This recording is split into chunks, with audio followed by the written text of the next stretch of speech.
Welcome to NIN media. నేను మీ journalist విప్లవశ్రీ. KCR విద్యా వ్యవస్థను నాశనం చేసిండు. కేసీఆర్ పోలీసు వ్యవస్థను నిర్వీర్యం చేసిండు. కేసీఆర్ కార్మికుల హక్కులను కాలు రాస్తున్నాడు. బీజేపీతో కుమ్మక్కై సింగరేణిని ప్రైవేటు పరం చేయటం కోసం సహకరించిండు. కేసీఆర్ నల్లమల్ల అడవుల్లో నుంచి చెంచు ప్రజలను వెళ్ళగొట్టేందుకు కుట్ర చేసిండు. కేసీఆర్ ఎస్సీ ఎస్టీ నిధులను దారి మళ్లించిండు. కేసీఆర్ కార్మికుల పొట్టగొట్టిండు. కేసీఆర్ గొడ్ల పెంపకంలో కూడా అవినీతికి దిగిండు. కేసీఆర్ మున్సిపాలిటీల అవినీతికి తోడ్పడిండు. కేసీఆర్ మానవ హక్కుల ఉల్లంఘనకు పాల్పడుతుండు. కేసీఆర్ అజ్జేసిండు, కేసీఆర్ ఇచ్చేసిండు. మేము అధికారంలోకి వస్తే వీటన్నిటిని ప్రక్షాళన చేసి బంగారు తెలంగాణ కాకుండా ప్రజాస్వామ్య తెలంగాణను, అసలు సిసలైన తెలంగాణను నిర్మిస్తామని ఎన్నికల్లో పోటీ చేసి అధికారంలోకి వచ్చింది కాంగ్రెస్ పార్టీ. సరిగ్గా కాంగ్రెస్ పార్టీ ప్రభుత్వం కొలువుదీరి ఏడాది అయింది. ఈ ఏడాది కాలంలో కాంగ్రెస్ ఏం చేసింది? పైన చెప్పిన అన్ని శాఖలను ముఖ్యమంత్రి దగ్గరనే పెట్టి దొరకంటే ఎక్కువ దోసుకోనికే మన ముఖ్యమంత్రి రేవంత్ రెడ్డి గారు ప్రయత్నాలను చేస్తున్నాడని అయితే ఈ ఏడాది పాలన చూస్తే ప్రజలకు అనిపిస్తూనే ఉన్నది. రాష్ట్రాన్ని కాపాడాలంటే బలమైన శాఖ హోంశాఖ. కానీ మన రాష్ట్రానికి హోంమంత్రే లేడాయే. మరి ప్రజల హక్కులను ఎవరు రక్షిస్తారు? విద్యా వ్యవస్థ నాశనం అవుతుందని చెప్పి అవకాశం వచ్చినప్పుడల్లా నెత్తిపోయేటట్టు కొట్టుకున్నారు ఈ కాంగ్రెస్ పార్టీలు. కానీ అధికారంలోకి వచ్చి ఏడాది నిండినా కానీ ఇప్పటి వరకు విద్యాశాఖ మంత్రిని పెట్టకపోయాయి.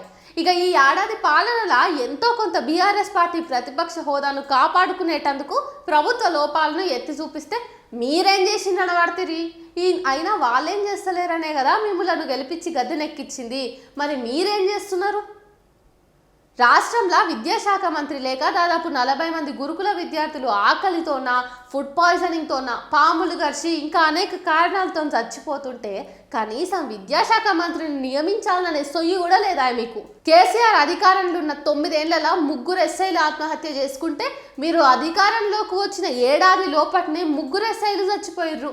కనీసం ఇప్పటి వరకన్నా ఒక్క ఎస్ఐ సావు కన్నా సరైన కారణాలు తెలుసుకోగలిగిరా అంటే మీ దగ్గర సమాధానం లేకవాయే. ఎందుకు సమాధానం లేదని ఆలోచిస్తున్నప్పుడు ఇప్పటి వరకు హోంమంత్రే లేడు అనే ఎరుక లేకపాయే. ఎస్ఐలు మాత్రమే కాదు, మీ ఏలుబడిలా పోలీసులు ఆత్మహత్యలు చేసుకున్నా, పోలీసుల చేతిలో ప్రజలు చచ్చినా కూడా కనీసం బాధ్యతాయుతంగా అధికారులు స్పందించిన పాపనో లేరు. ఎందుకంటే ఒక హోమ్ మినిస్టర్ లేకపాయే. ఇట్లా విద్యా వ్యవస్థ గురించి మాట్లాడిన మేధావులందరినీ ఎన్నికల గెలుపు కోసం వాడుకున్నారు. కానీ అదే విద్యా వ్యవస్థను బాగు చేసుకోనికే మాత్రం వాళ్ళని ఉపయోగించుకుపోతురి. అయినా కేసీఆర్ కుటుంబ పాలన చేస్తున్నాడు అని చెప్పి విమర్శించిన కాంగ్రెస్ పార్టీ నాయకులు 13 శాఖలను ముఖ్యమంత్రి కాడ పెట్టుకుంటే ఒక్కనాడని అడిగిన పాపాన పోలేదు. ఇక ఒక్కళ్ళ చేతులనే ఇన్ని శాఖలు ఉంటే అది ప్రజాస్వామ్యం ఎట్లయితుంది? అప్పట్లో కేసీఆర్ను మీరు అన్నట్టు దొరస్వామ్యం అని మీరు అన్నట్టే ఇప్పుడు దొరస్వామ్యం కాస్త రెడ్ల రాజ్యం అయిందని ప్రజలు అనుకుంటున్నారు.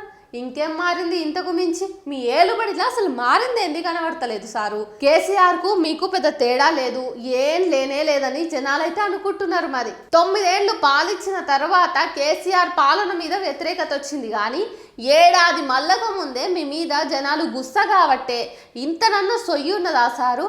ఇప్పటికన్నా సరైన వ్యక్తులను, సమర్థవంతమైన వ్యక్తులను ఆయా శాఖలలో నియమించుండి సారు.